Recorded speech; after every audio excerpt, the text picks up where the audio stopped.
Vote. Councilor Cordino. Here. Councilor McCready. Here. Councilor Hill. Here. Councilor Plunkett. Here. Councilor Burr. Here. I'd like a motion to approve the minutes of the August 17th, 2020 committee meeting. Councilor Hill, Councilor Plunkett. Councilor Cordino. Yes. Councilor McCready. Yes. Councilor Hill. Yes. Councilor Plunkett. Yes. Councilor Burr. Yes. Is there any old business to attend to? Seeing none. Item number 1, under communication. Mayor William J. Barlow Jr. requests authorization to execute an agreement with Live Barn, Inc.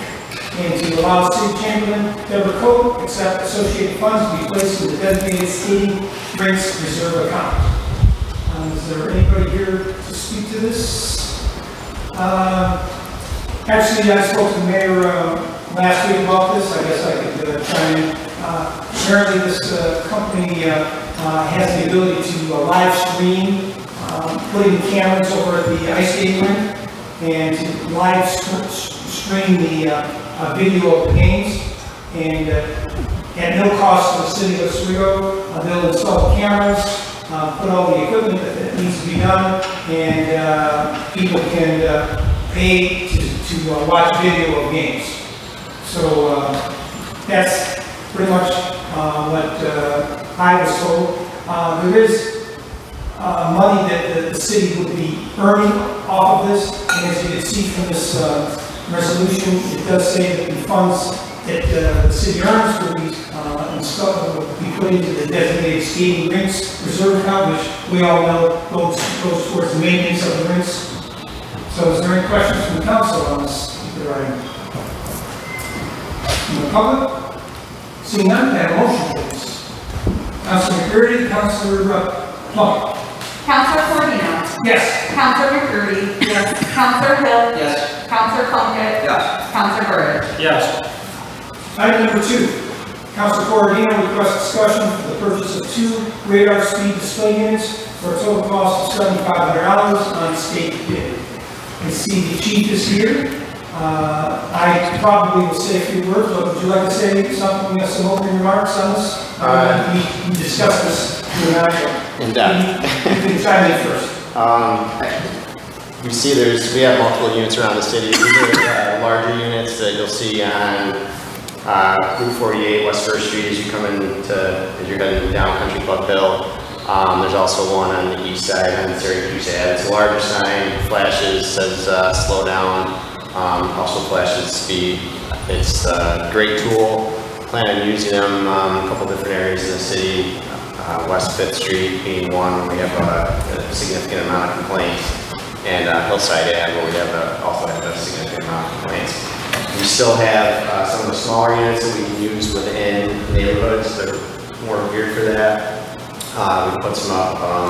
There's one over on West 5th. I believe we discussed putting it over on East 10th also, in between 4th and 2nd Ward. So, but I wholeheartedly support this. We've had a lot of conversations with Councilor Cordino, and I think as we move forward, there's other spots in the city that we can put these speed signs in permanently, and as we move forward, we can budget for that. Thank you, Chief.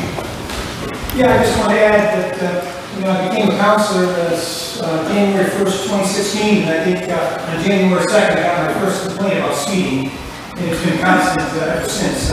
3 major items that my constituents voiced their concern about was taxes, high water bills, and speeding.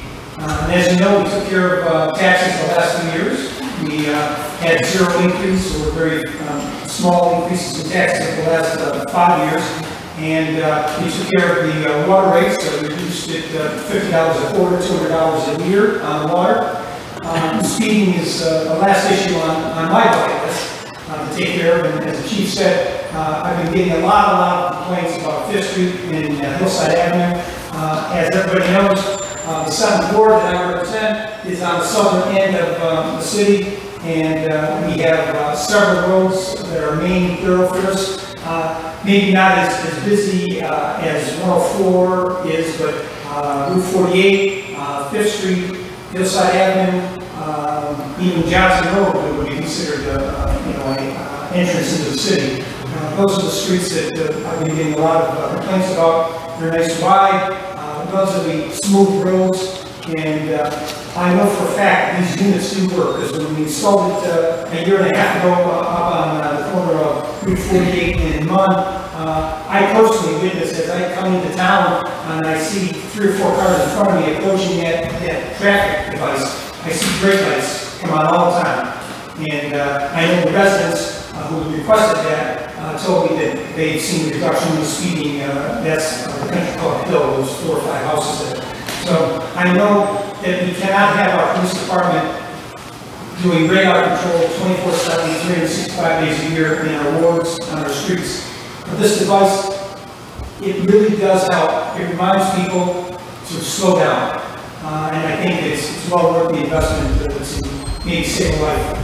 So I ask for your support on this. Are there any questions or concerns, Councilor Walker? Yes, this to the chief. Where's the money coming from? Are you budgeted for it? No, this is a resolution off the floor from Councilor Cordino, I believe, out of general fund. I can answer that. Yeah, it's a transfer from the general contingency account. Thank you. One thing I did want to add also, these, I'll be able to download data from them, so we'll be able to see, you know, problem times, speeds, things of that nature. So it's an upgrade model from the models that were purchased last year. Okay. It's cheaper Cost. Just like everything, it's smarter. Yeah. It's smart radar. This is what we need. We're going to take over the world.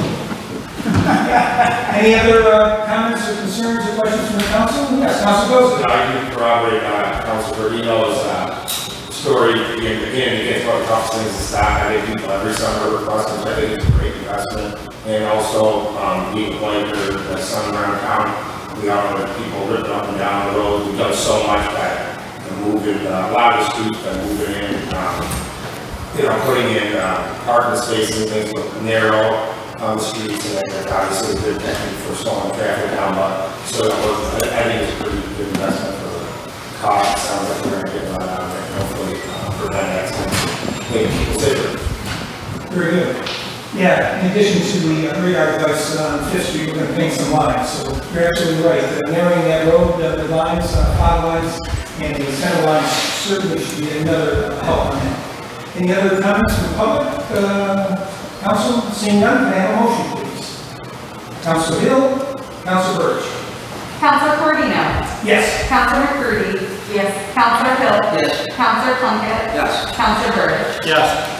Item number 3, the City Engineering Department requests that the mayor be authorized to sign change order number 1 for J&A Mechanical for the West Side wastewater treatment plant rehabilitation of hydronic system project, decreasing the total cost amount of $606,000 to $589,862.47. Is there someone here, our city engineer, Captain Newland? Good evening.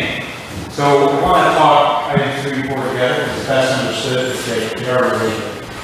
So the project down at the West Side plant, this is the first phase of it, which is to upgrade our heating system within that facility. We have a chemical feed building that's 75 to 80 feet away from the building that has not had heat in it. The DPW has been installed gas heaters, just kind of floor units to keep it warm during the winters. But this project was hoping that we could use as a pipe that goes between these buildings.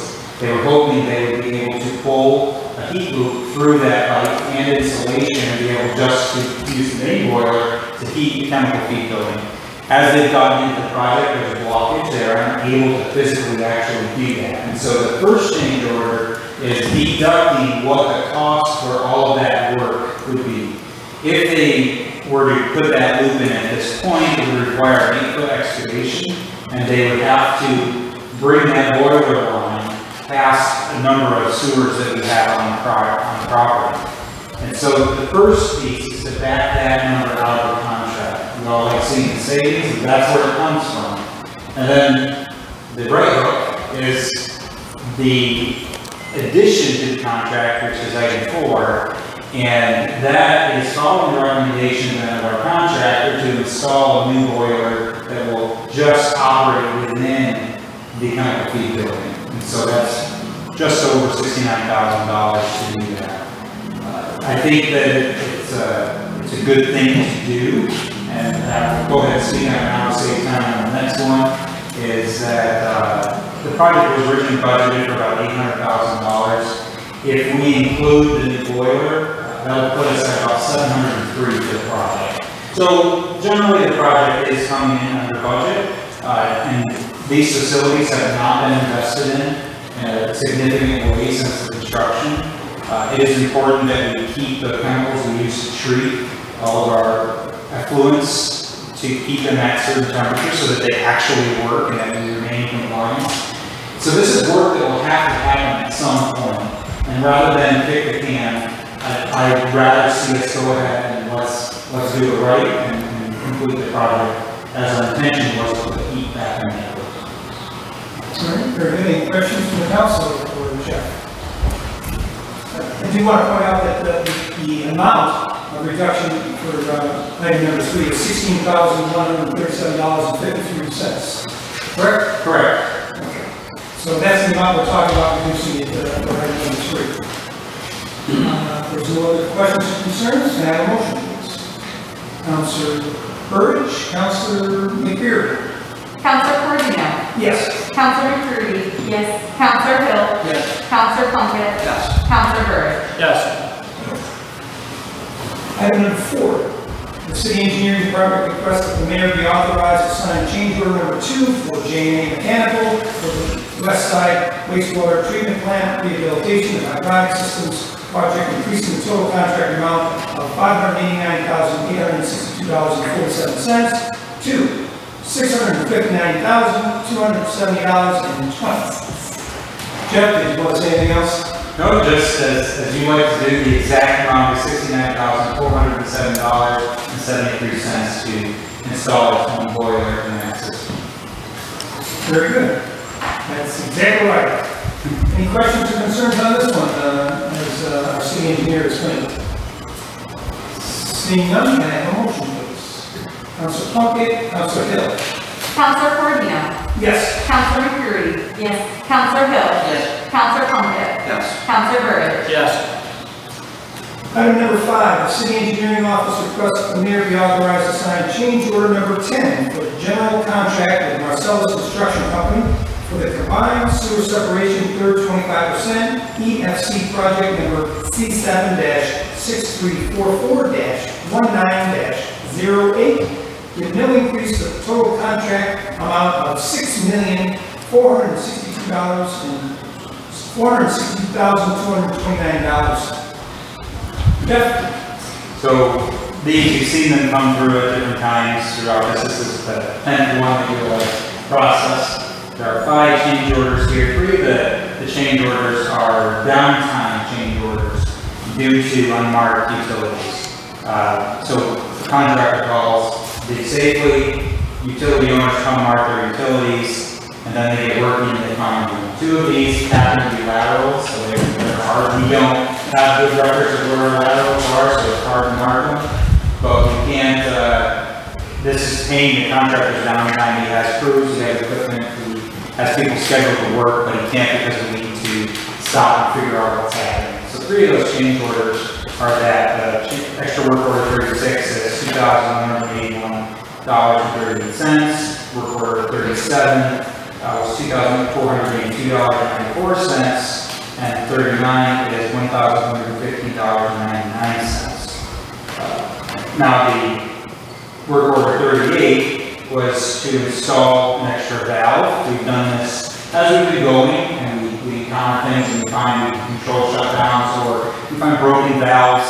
If we're able to replace them under the project, we've been doing that to extend the DPW's workforce essentially. It really has helped us then in the future. We know we have good valves working in these areas. So that's what that one is. In 40, we had some work with contractors working after they got done. Water started showing up, and so we knew something broke. We uncovered it, and it was a hydrant pipe that the contractor wasn't working on, but it had a crack right along the pipe. That the disturbance of being around it just was enough to make it finally leak. So rather than, at that point, it was just a matter of let's get it fixed, get it open, get it done, and again, make it right. So the total of all of these change $11,257.40. All right, very good, thanks for explaining that in detail. Any concerns or questions? Councilor Hill? Yes, sir. A lot of this work is great at the corner of West Fifth and the Elks Club. Do you know if included in the specifications is work to redo the apron at the Elks Club, since the work, sewer work is like really touching that? If we have disturbed it, we damaged it in any way, then it's certainly within the scope of work to replace it. That's something we can take a look at. Yeah, you can look at that. Sure thing. Thank you. And, yeah, we definitely want to be good neighbors. That's creeping down closer than the last time I drove through, it was practically touching, so Okay. I think it's around there, so. Yeah, we discovered their lateral had a signal pole through it, a traffic signal pole was on the corner that had actually gone through their lateral. And at this point, if we wanted to try to get the DOT to pay for it, the project would never be completed. So we just went ahead and discussed it with DPW and said, let's just move it lateral. So there's been quite a bit of creep around that intersection as we figured it out. So I'll make a point. All right, anybody else, any questions from the council, from the public? Seeing none, and, Councilor Walker. One quick question. Yes, sir. We're tearing 104 up, as we see. Yep. Are we repaving that again? Yes. So on where they're working, we will be taking to the joint in the pavement that follows that parking lane. The center line, right? Yeah, so there's a center line joint and there's another one the next lane over. So we're going to mill out, at least going east-west, right up to that joint, and we'll replace that whole lane. The crosscuts will end up, they'll end up getting milled back on either side, and the new top course will be patched in there with a DOT quality patch. It's an unfortunate reality that was beautiful pavement and... Hot mix or patch? No, it's hot mix. Okay. When I say patch in this case, it's not gold patch, it'll be a real asphalt fix. Right. It'll be to their standards. We require any work on that quarter to be DOT standards, which are pretty stringent when it comes to the asphalt. And, we've been working hard with them to make sure we get that right. Okay, thank you. Council, just so you know on that, unfortunately, we didn't know what was going to happen, but if we put the state off, they basically said, we don't know when we'll be back. 5 years. So, yeah. Get it done by the end. All right, thank you for that.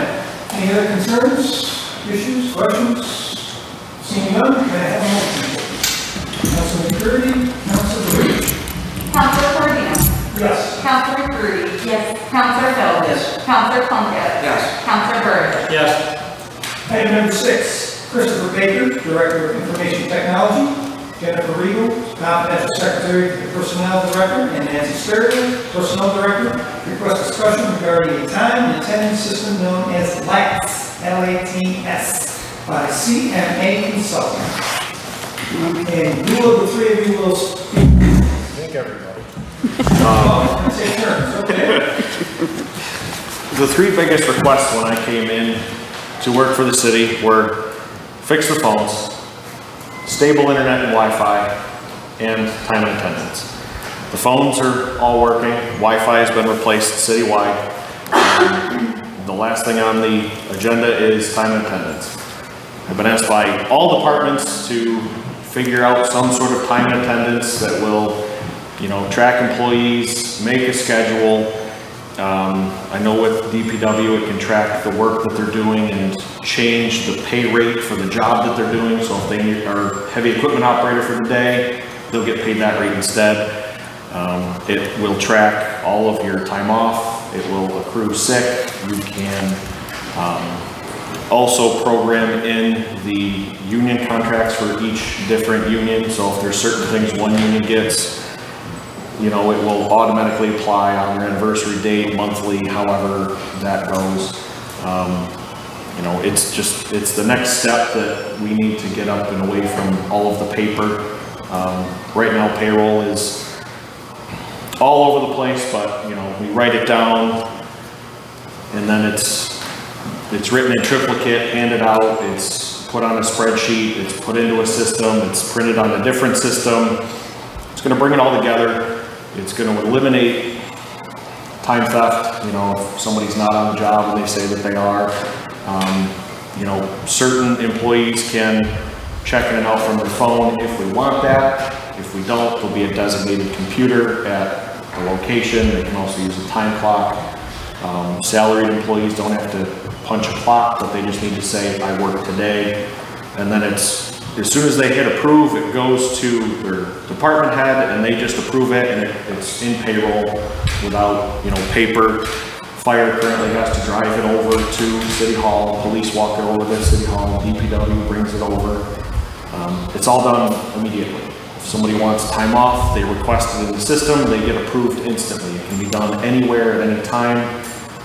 You know, so it's just, it's the next biggest thing we need to get brought into the 20th century. You know, and one step closer to the 21st. Yes. For instance, who takes care of the problem and you don't get a paycheck on Friday? Who's gonna, do we have somebody here that's gonna be managing that software? Or so I know that within the Chamberlain's office, there's going to be people trained in everything that's done. There's going to be a checks system. So, you know, when checks are printed weekly, if there's not a check there, they're going to know that it's not there. Direct deposit doesn't go in. I'm going to be trained in everything on the back end of it, as far as programming users, everything that needs to happen. If there's a problem, they have 24-hour tech support, especially for emergencies, to where we can call them. Everything we do is during normal business hours, so we really don't have much of a problem there, but if we need to call them, they are there to talk to and get the problem solved. Any other questions for Chris? All right, thank you, Chris. Next in line. I just want to address Councilor Burridge's comment. If your time doesn't show up in the system, there's an error message sent to your department head or your supervisor that says, Sean Burridge didn't enter his time. There's no time in the system for him. So it isn't going to let it slide. It won't get to payroll where the person wouldn't get a check. Well, I've seen some cases when I worked out to the plant where a guy didn't get a check for 3 pay periods in a row, and it took him a long time to get it figured out. It seems software programs there are making all kinds of phone calls and trying to get it straight down. I'm just wondering, we're going to have somebody naturally to be able to take care of that.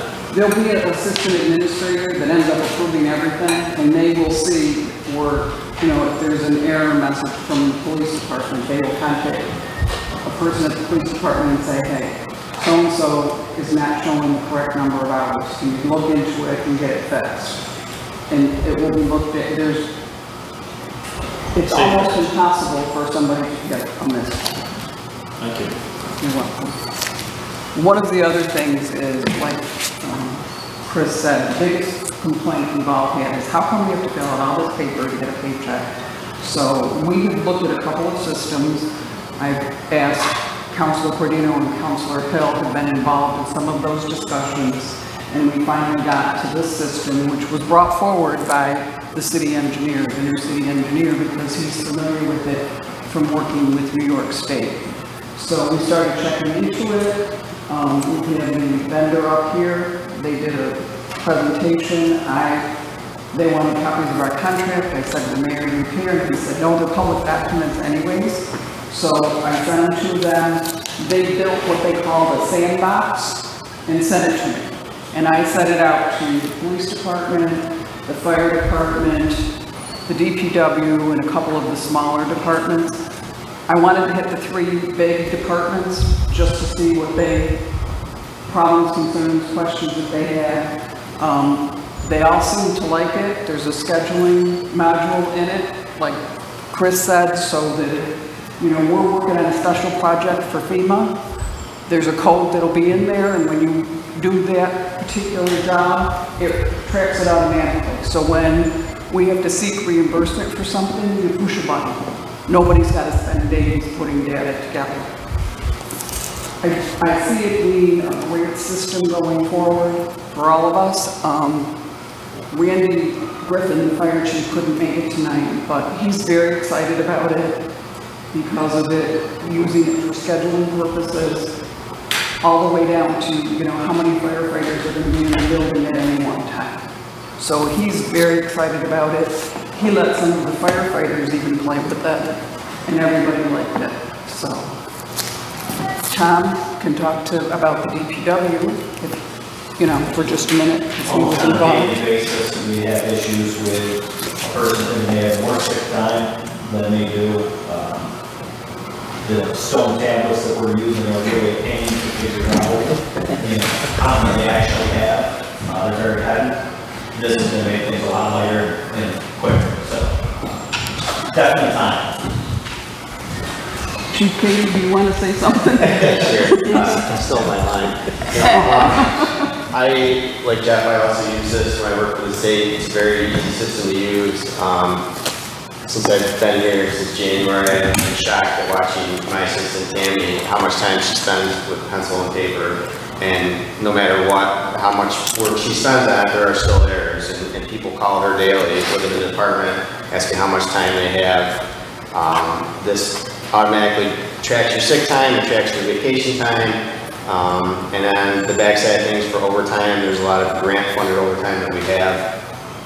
Whoever's working that overtime, they just pick that drop down, and then we know we can run a report to show what overtime has been used, rather than the deputy chief who has a separate Excel spreadsheet and has to go through each schedule and figure out what overtime has been spent and where it's been spent. So it'll make things a lot easier on our end, and having used it as both a trooper and as a supervisor, it's a great system. It's very easy to use. Any negatives? No, we didn't have any issues with it. So we're good. Jeff, did you want to say anything? Yeah, I just echo the support of that. We're using it with the state for engineers who didn't have scheduling through it, but our big thing was project tracking. So every project and activity and task had a code, and even working with the Department of State, we had there would be times I would be assigned to work on a specific law, and so that had to get billed to the legislative chamber, and so depending what you worked on, you were able to track what projects you're working on, so that you can know how long things actually take, and it lets you be able to track that cost on the city side or on the public side of what those things are. That it's pretty intuitive. Once you're in the system, if you actually have to put in your time, if you're a salary employee, it's even easier to check in and you're done. The accruals that will project into the future, so if an employee wants to know if they'll have enough time off, they can say, what are my accruals on this date? And they'll go ahead and project to the retirement day, or project to their anniversary day, and let them know how much time. It automatically calculates all that information. There's no debate. You know, every week you have your timesheet that you're signing and you're approving, and so there's no argument over it. It can be as refined as you want, or it can be as simple as you want. It's a nice system. We have the assurance that it's used statewide by all state agencies, and they find it works quite well. And so I think that backs us up a little bit. If we go with it, we know that there's well support, and that it's going to be around, so it's not like a software package that's small and will go away. But it's something that we can have some longevity to. And my understanding from the vendor is this is a one-time purchase when we buy it, and it's buying into the program. So if a new version of it rolls out, it's ours. It's perpetual. So we'll be able to then, as they unroll new features, we're able to work with their developers. If we have something unique we want to be able to track, and you get all that data and all that reporting is able to generate for all the departments, and I think it's a win for the city. Very good. I only have one question. I didn't see anywhere, in the interest of transparency, I didn't see anywhere the cost. Nancy, could you share the initial cost and If you let me put my glasses on so I can read, sorry. I'm fairly certain that the initial cost was $33,700 for the first year, and I know years 2 and 3 were $27,500. The first year, I'm not positive on that number. I'm showing year 1 at $32,559 and years 2 and 3 at $27,500. And this is going to require a budget amendment. I want to make sure everybody understands that. There's no funds budgeted at this time for it. So that's where you're posting the funds for it, is a budget amendment? Correct. All right, well, that's important now. Well, I don't want anybody to think we've got a secret stash somewhere that we're, we've been waiting to do that. Well, I think it's important for us to know what the costs are, so everybody knows what it's costing us this year and for the next couple of years. Councilor Walker? Yes, this is mainly going to the commissioner. You're gonna have time clocks, correct? Yep. You got people all scattered through the whole city, I mean, we all do, you know? How many time clocks and are they rated in the price? Well, we're actually back down to, right now, 2 locations, and then you got the ice skating rinks. So you're only talking 4 plus the water plant, 5 locations. Do we have to pay for them separately, or? I don't know which time clocks, if any, came with the system. If there is a need to purchase time clocks, I think it might have come with one. We don't have to use a time clock. We can use an iPad, we can use a phone, we can use a computer. So iPads that we might have replaced within a department that aren't used anymore, we could put in a little lock case and they can check in and out just through that. So we don't necessarily have to have. Because I know time clocks are pricey. Yeah. And Yeah. we don't have to have the time clock. You know, so, and we can use any device. I can take a computer that we've got sitting around that's not good enough for a workstation for somebody to work at it every day, but to make a time clock out of it, we stick it on the wall somewhere and they can use it. One thing that I didn't know if it was mentioned fully is the end user can look at their own time off. Correct. So they don't have to contact their department head or their supervisor to ask how much time off they have. They just look and it shows them. You know, now if you write it on your paper and something's wrong, there's a debate, and I have this, I have that, they can see it black and white every day, so they know exactly how much time off they have without needing to go through all the steps of asking someone else how much time off they have. So is somebody filling in that information for them, or they're filling that information themselves? Which They information? sit down in front of a computer every day that they get there and say, I'm gonna be sick today, or I'm not gonna be sick, I'm working today? You can, somebody calls in sick, the supervisor puts them in as sick for that day. They request, it's all supervisor driven, so if they need a day off, they request it from the supervisor puts it in. And they can't, employees can't change it. No, and then, overtime, they're shift holdover, they're on a special detail, they put it in, then the supervisor has to approve it, so it's all time stamped. All right, very good. Any other? Yes, Councilor Hill. I had the opportunity to use the system also.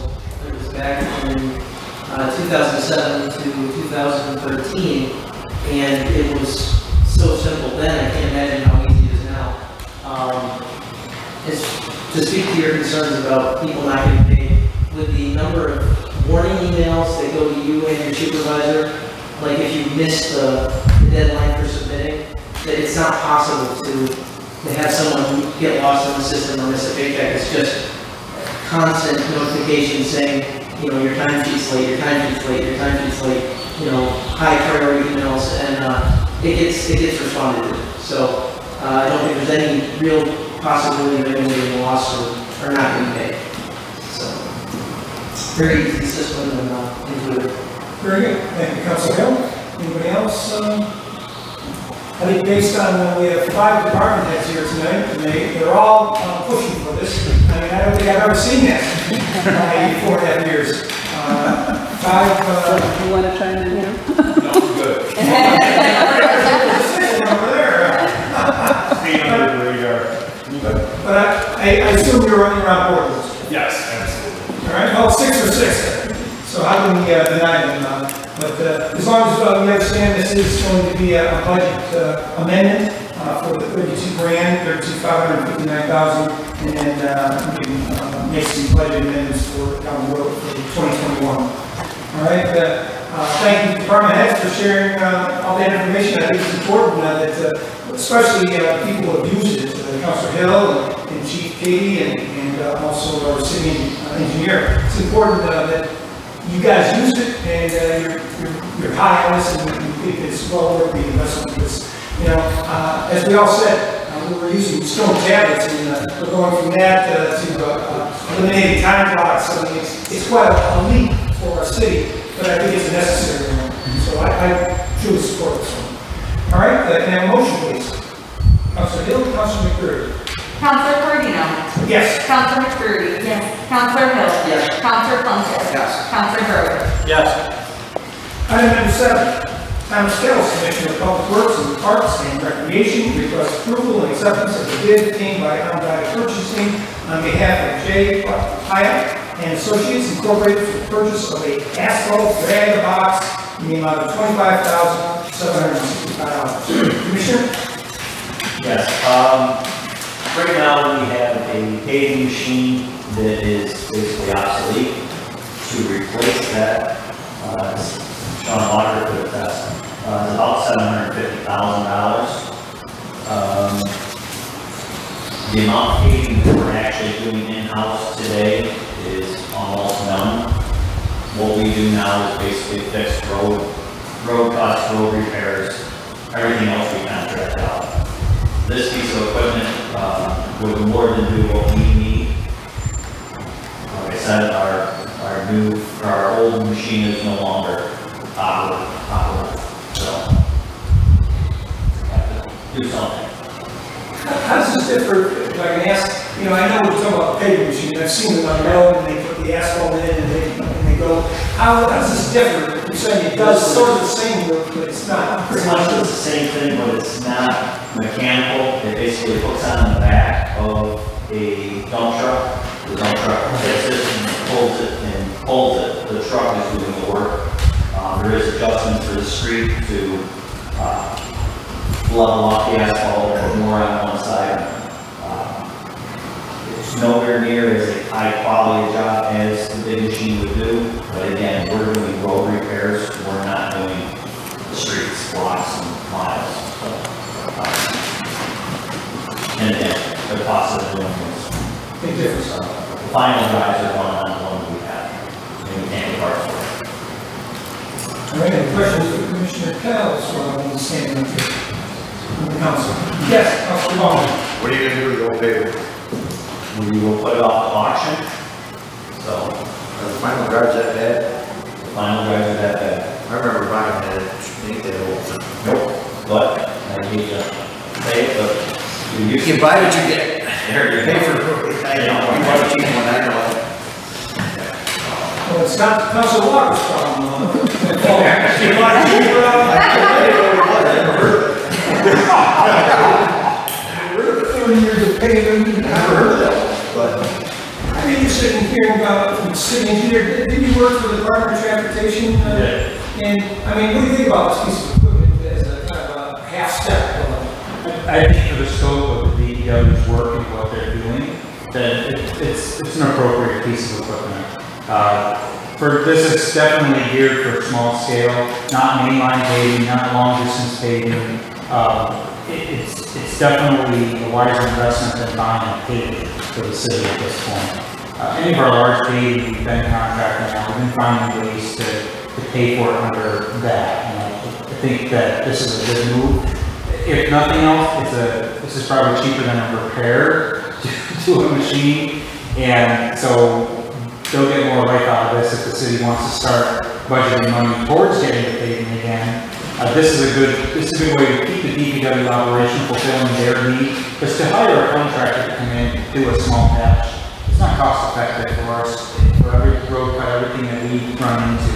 So something like this would be a wise measure for us to be able to fulfill our duty to maintain our streets, but not necessarily swallow the production machine. Thanks for that insight. To rent a paper like we have for a month is about $25,000 to $30,000 per month. So if we did plan on doing it, we could do something like that, but this would work on the usual stuff we're doing. Any questions from the council? Public comments? Seeing none, can I have a motion, please? Councilor Paul. Counselor Cardino. Yes. Counselor McCurdy. Yes. Counselor Hill. Yes. Counselor Plunkett. Yes. Counselor Berger. Yes. Item number 8, Thomas Kettles, Commissioner of Public Works and Parks and Recreation, requests approval and acceptance of the bid obtained by Onondaga Purchasing on behalf of Printco for the purchase of a large format printer and accessories. Commissioner Kettles. So right now, any signs that the city needs to have, we are contracting out, and And we've noticed that we're spending quite a bit of money on those items. These piece of equipment we have to do street signs and stuff like that, obviously can't do the caliber of signs that we've been hiring out. This would allow us, it is budgeted, to do that and actually save a lot of money. Specifically, what signs are you talking about? Not street signs, you know, this is Union Street, what kind of signs? Park signs, project signs, and any signs that right now we're usually hiring like Babcock Supply or Step One and a few others to do. We can do in-house and again, save a lot of money. And where would this machine be located? At a traffic department. And where is that? By the Crystal Ring. Is it that building falling apart? No, it's next to that. I wasn't sure. We wouldn't want to put any use of equipment in that building that looked like it was falling down. And the cost for this, according to what I read in the supporting documentation, was $29,148. We spent probably at least 1.5 on that this year. All right. Any questions, comments, concerns from the council? Public? Seeing none? Can I have a motion? No. He says it's already right before. May I have a motion, please? Councilman McCreary, Councilor Burbidge. Counselor Cornell. Yes. Counselor McCurdy. Yes. Counselor Hill. Yes. Counselor Plunkett. Yes. Counselor Byrd. Yes. Item number 9, the Office of Community Development requests that the Common Council approves the city of Chamberlain to advance funds for engineering costs of $28,906.50 for the Route 48 Green Gateway project. I got a call earlier today from our Community Development Director, Nate Evans. He gave his apologies for not being able to come to discuss this. I don't know, is there anybody else here that wanted to speak to it? I mean, he gave me everything I needed to know. Basically, the bottom line is, this is, you're familiar with the Route 48 project that we just finished, actually. This was the engineering cost for that, and the way Nate explained it, in years past, our business practice was to allocate the money and pay for it after or during the project. Now, we do it before the project. We allocate the money and we budget for it, and essentially pay for it. This was done under different guidelines, and we never did pay the $28,906.50 to the engineering company of CNS Engineers. So we're basically paying for a project that we just finished. It's after the fact. So that's how it's explained to me. Are there any questions from the council on this? And none from the public. May I have a motion, please?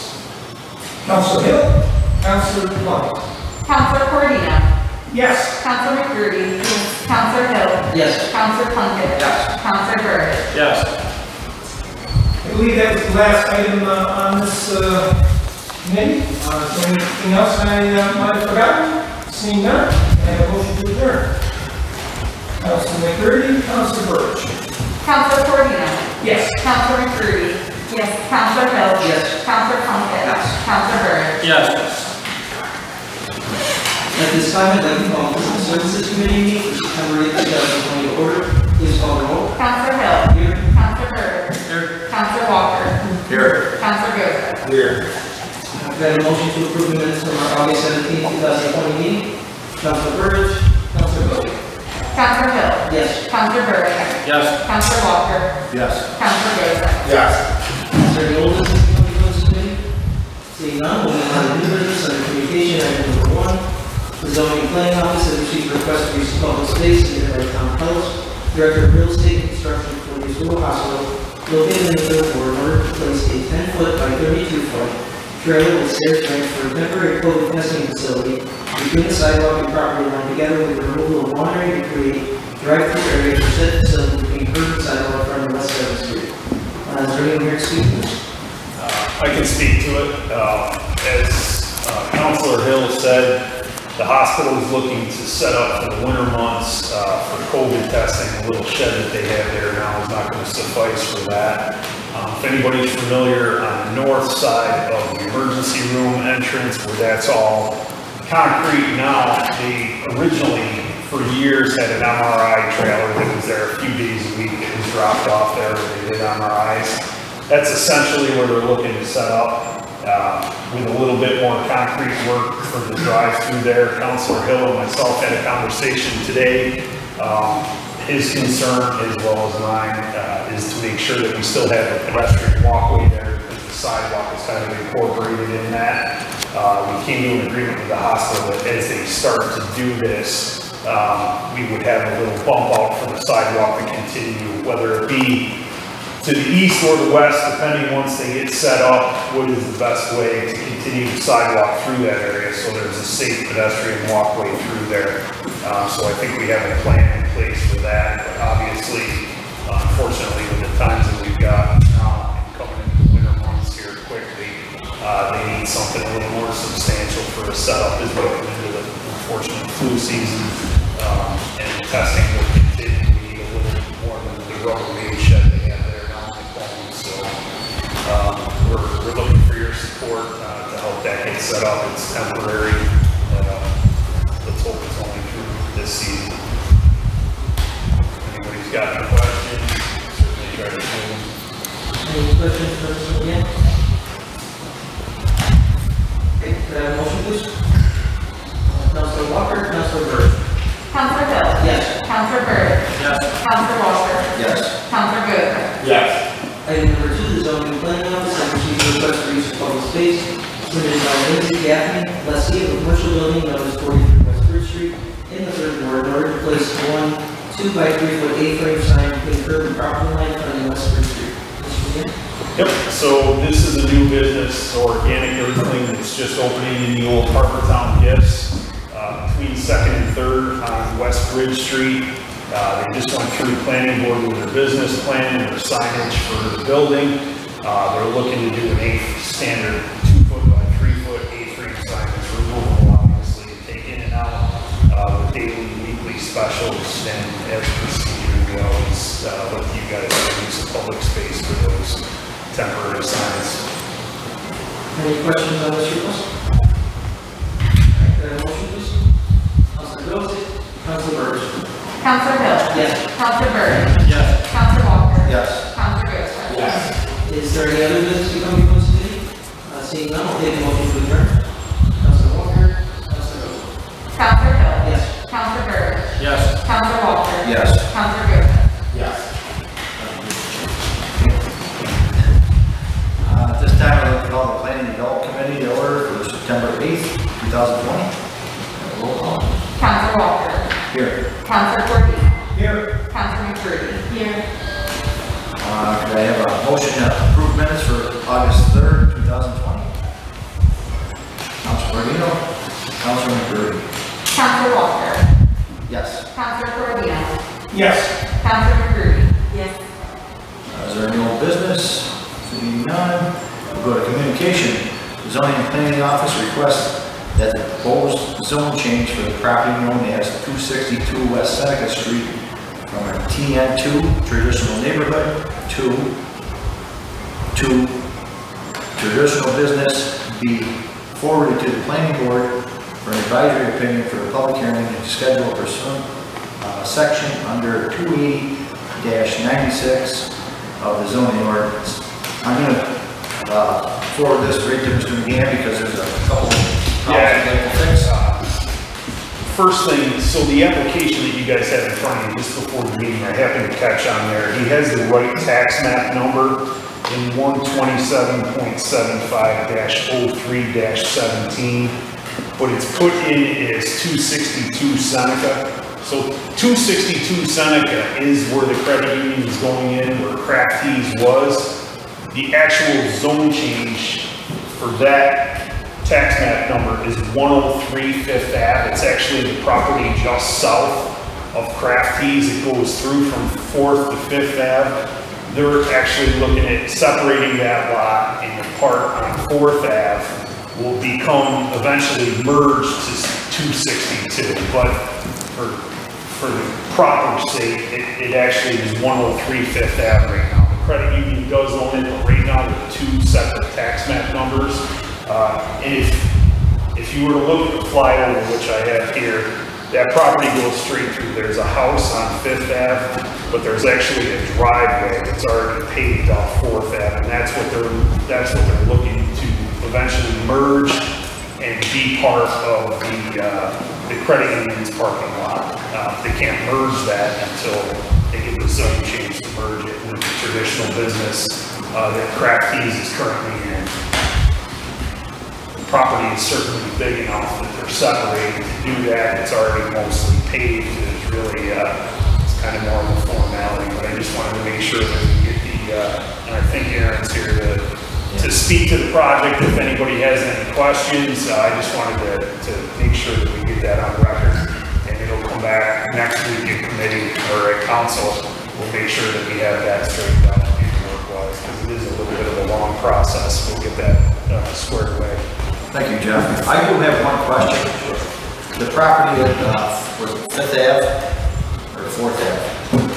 It goes all the way. It goes all the way. All the way. So it's a Fifth Ave address. Is there enough parking at that house if they take that property off? That's actually a good question. I can speak to that. My name is Aaron Paul. I'm a Dan Architects. I'm the project architect for that project. And what the plan is for the site consultant is to add 2 parking spaces dedicated on the property for that residence. So there'll have to be, I guess, an easement for whoever is living there to utilize those 2 parking spaces reserved for that house in the future. Yeah, that's what I was thinking, you know, how you can sell a house on the driveway. Right. And truthfully, those parking spots will probably actually be closer to the house than the current apartment, just because of the way that's set up. Their driveway now is in off Fourth Ave. So I would imagine it would probably be the southwest corner that they'll allow those 2 parking spots, which would be right behind the house. Any other questions? Can I get a motion? Mr. Cordero, Mr. McCreary. Council Walker. Yes. Council Corino. Yes. Council McCurdy. Yes. Okay, moving on to number 2, the zoning and planning office requests that the public hearing be scheduled for the property known as tax map number 145.27-01-05 for the proposed zone change for a TN2, traditional neighborhood 2, to a TB, traditional business pursuant to section 280-96 of the zoning ordinance. So I can speak to that one too. So this is a zone change, not unlike the one that we just talked about. If you remember, it was in front of you guys last month, because this process is kind of long for the committee council, with the planning board, which it just went to planning board with a unanimous decision. This is Mr. Bassipoli that has revamped all the blues up on Fifth Ave, the 4 that are right near Utica Street, and then the 2 on the very south end. The piece of property that we're talking about actually doesn't have an address right now. It has a tax map number. It is the piece of property just south of the 2, let's say, lodge style that he just remodeled down there. And he's looking to put more multi-family next to that. The zone that he's looking to go to is actually connected to that. It's not going to be an isolated zoning. The college property where the fields and so forth are already zoned there. So we'll just be tying into that. Any questions? Do I have a motion? Mr. McCreary, Mr. Cordino. Council Walker. Yes. Council Corino. Yes. Council McCurdy. Yes. Is there any new business or any other business? Seeing none, could I get adjourned? Mr. McCreary, Mr. Cordino. Council Corino. Yes. Council Walker. Yes. Council McCurdy. Yes.